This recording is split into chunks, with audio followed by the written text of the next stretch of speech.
So, good morning guys. Today, ba naman ang lakad natin? Today, we're gonna go to somewhere in Quezon.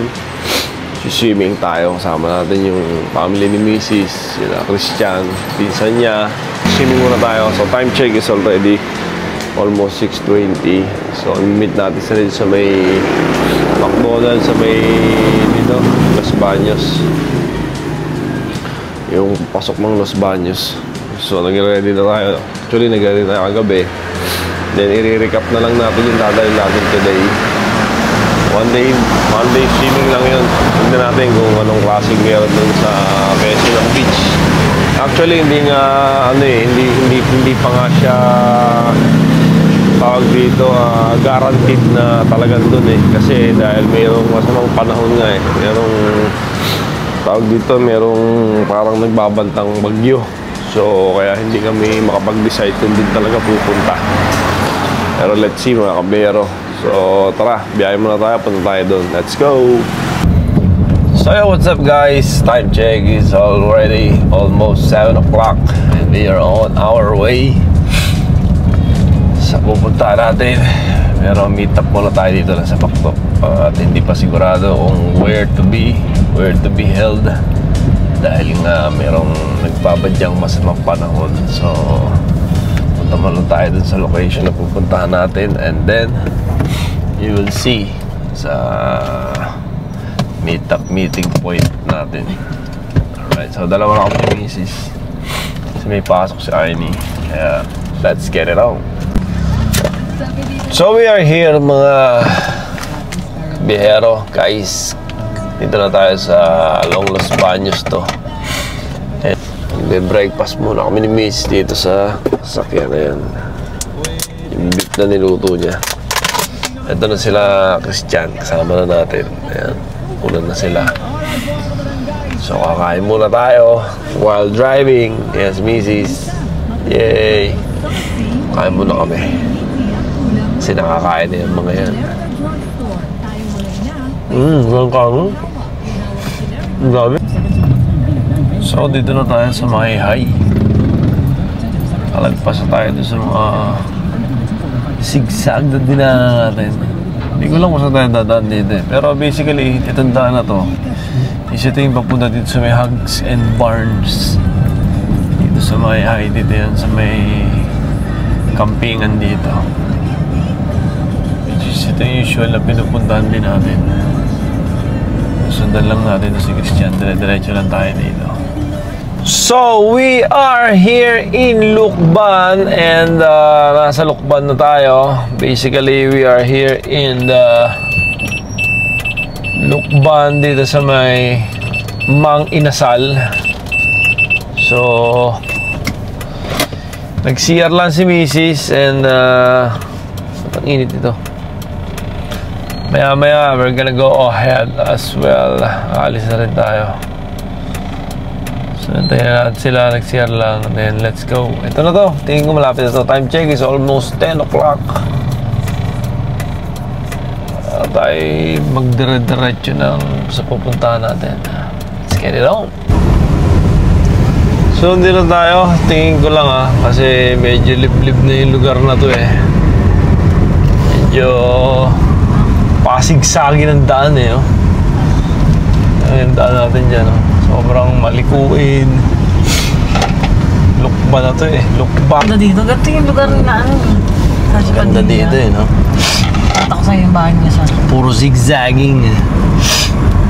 Ayan. So ito yung tanawin, nakikita niyo, DPWH Quezon. Ayan. So dito na tayo sa Mauban, Quezon. Finally, nasa Mauban na tayo. So dito tayo sa supermarket dito sa may palengke. Super palengke dito sa may Mauban, Quezon. So naman lang tayo ng mga kakainin natin. And alis na tayo. Let's go. So, we are here in the port of Mauban. Tingin ko magbabangka tayo dito mga kabihero. And unfortunately, parang medyo Hindi maganda ang daloy ng dagatan dito ngayon. So let's see what can we have here. Yan dito magkakausap na nila yung ano yung meron. So 2:15 pa lang tayo pupunta doon sa location. Sobrang late na kasi walang bangka dahil umuulan nga. Ayan medyo rain falling kaya hindi gaano makapag-proceed dahil maalon daw. Pero this time kahit daw ganyan pwede na raw. So tara mga kabero, let's go! Dilim ang panahon, kailangan makalis na tayo ng umaga. Pwede ka naman pumasok ba niya sa loob. Facility yan. Doon yung sasakyan, parking 350. Overnight, safe naman daw yun sabi. Iwan ko muna yung payo ko doon. Ito yung banggang sinakyan natin. Medyo malayo. Ano pa yung port? Pinanggalingan natin, medyo malayo. Hindi ang wala na rin signal ng cellphone.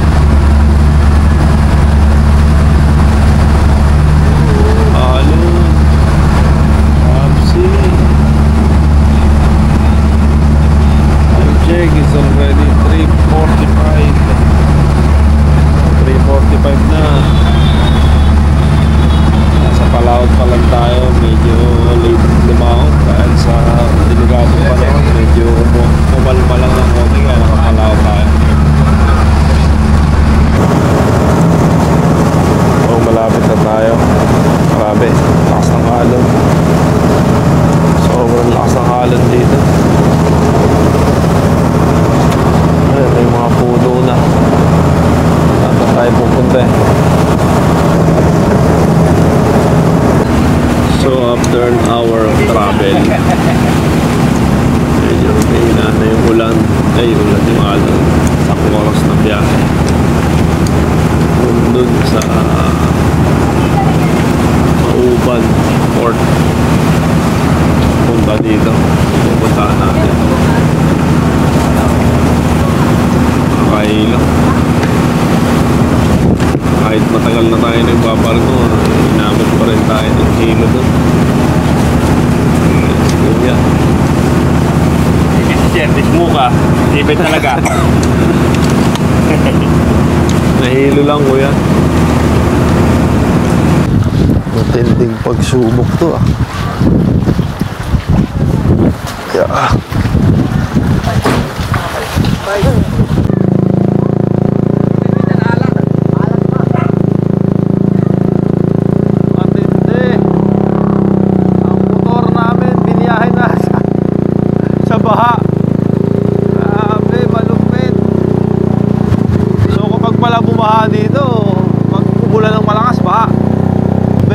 Pero dun sa resort ba din?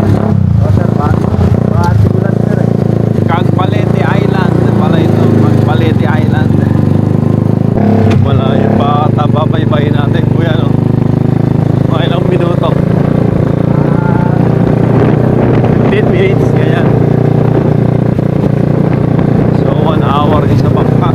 15 minutes dito. Ng resort.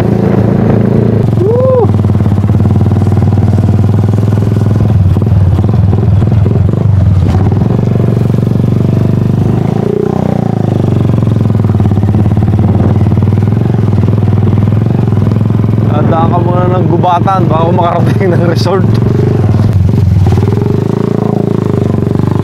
Lupit yung dinadaanan namin Boom! Yeah!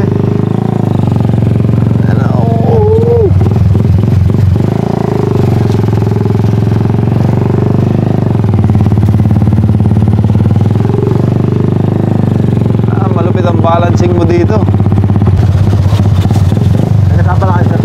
Batangas.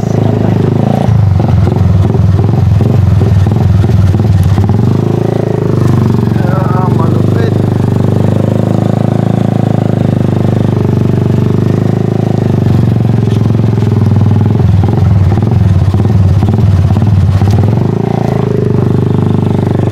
Kailangan dadaanan mo na lang din yung dinaanan ng mga gulong.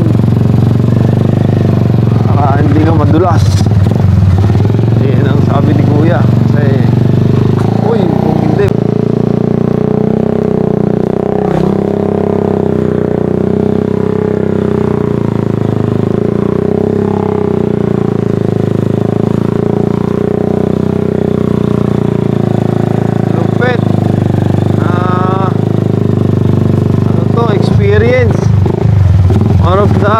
Uy! Yung dadaanan mo, baka makarating sa resort. Matinding parusa. So finally, we are here. Ay ko. Ay ko. Ito yung resort na sinasabi, sobrang liblib dito. Sobrang liblib. Ayan o, parang wala kang nakabook ngayon. Parang kami lang ata nakabook dito. Let's just enjoy. Let's see what is going to happen. Ito yung mga gamit natin, mga kabihero. Grabe, umalis tayo ng Laguna almost 7. Then we reach Mauban. Parang something like alas 12. Then naghintay kami ng almost ilang oras para dun sa bangkang sasakyan. Sobrang alon din. Grabe, mga kabihero. Kita nyo naman yung alon. Sobrang lakas na alon. Paano ko magsiswimming naman dito? Ayan o. Ang dumi rin ng dagat. Ito pala yung resort. Makalang resort. Jovens Resort. Actually, malaki na yung resort. Nga lang. Sobrang alon eh. Blue Sea Beach Resort, Joven, Camping Ground, Cagbalete Island. I think it's wrong timing talaga yung punta natin kasi may masamang panahon. Masamang panahon. Kasang alon. Malaki yung resort. Alam, parang walang tao. Kami lang ata ang tao dito. Dito ata yung atira may-ari.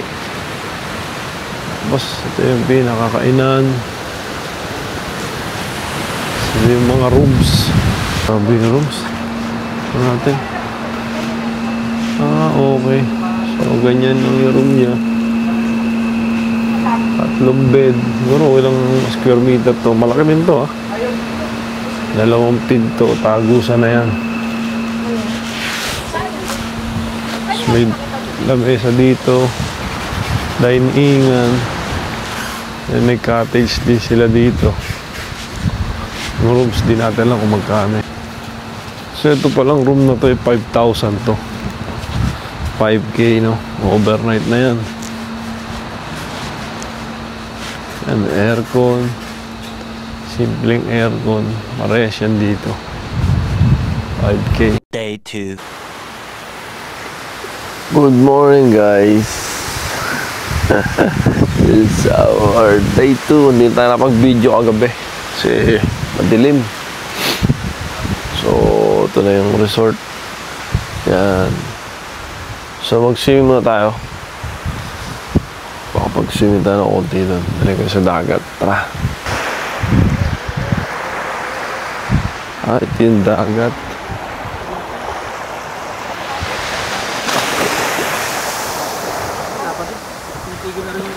Ano, sarap maligo?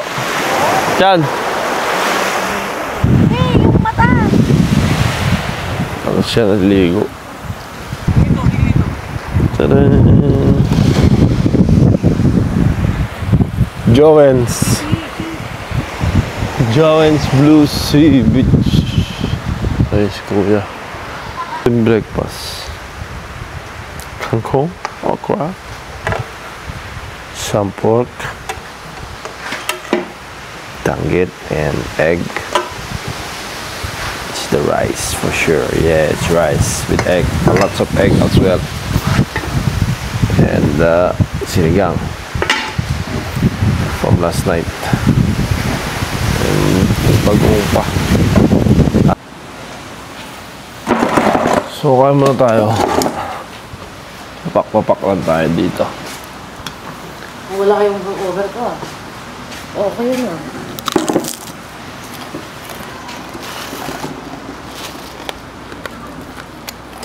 Tapos hindi ko kayo. Pagkatas ko na. Ako na. Kaya muna tayo. Yeah! May duyan din dito. Duyan, duyan. Duyan, duyan. Ganda dito din. Nga lang malayo.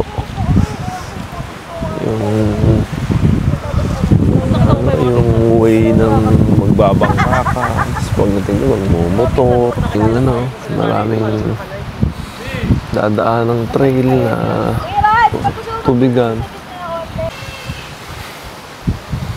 So, dito tayo nag-swimming at hindi maganda yung tsura ng dagat. Parang madumi. So, maligo na lang tayo dito.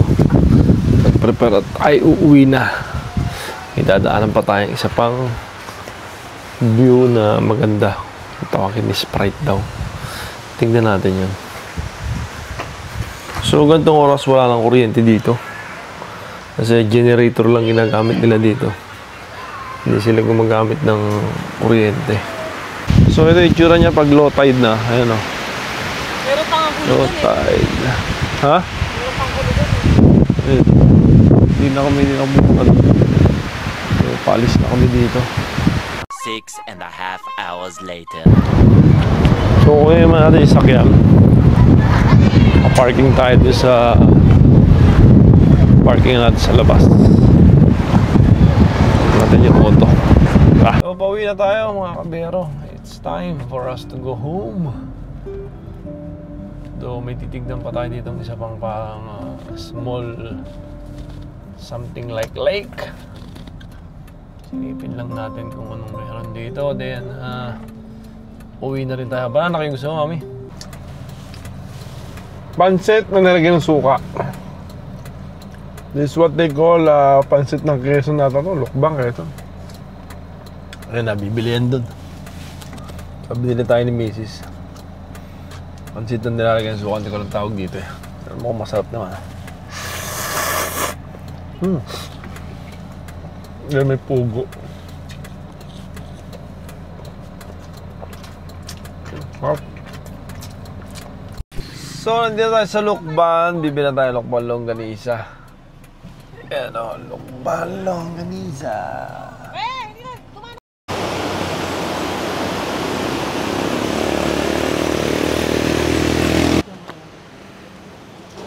Ikat tayo dito.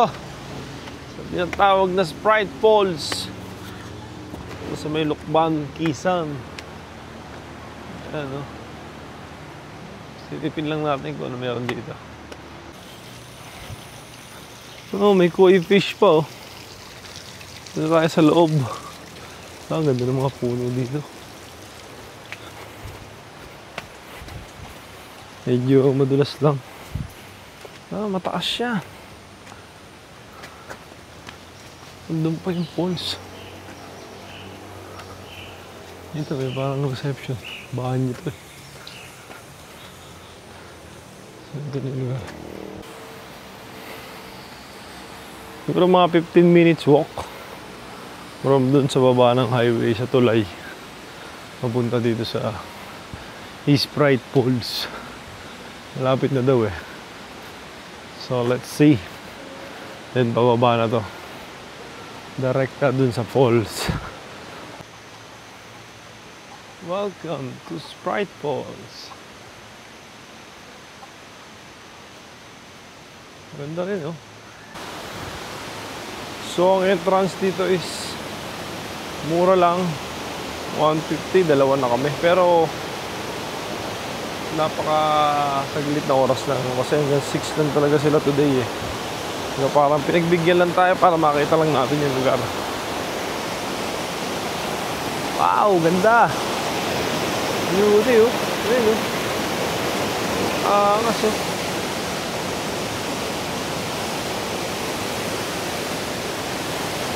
Yung pababa yung tubig doon. Oha. Galing, di ba? Oh. Billion Falls. Makaganda na nature dito, mga kabero. Yan, huwag ka lang madudulas. Bumaba yan doon.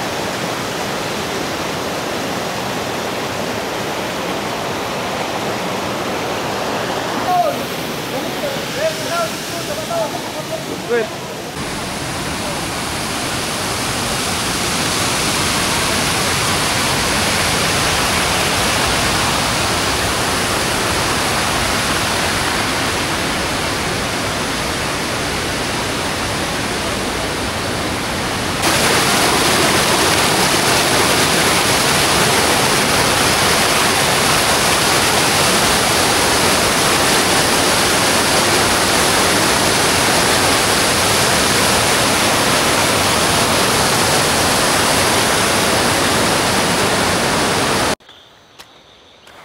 So, nag-swimming kami ni Mrs.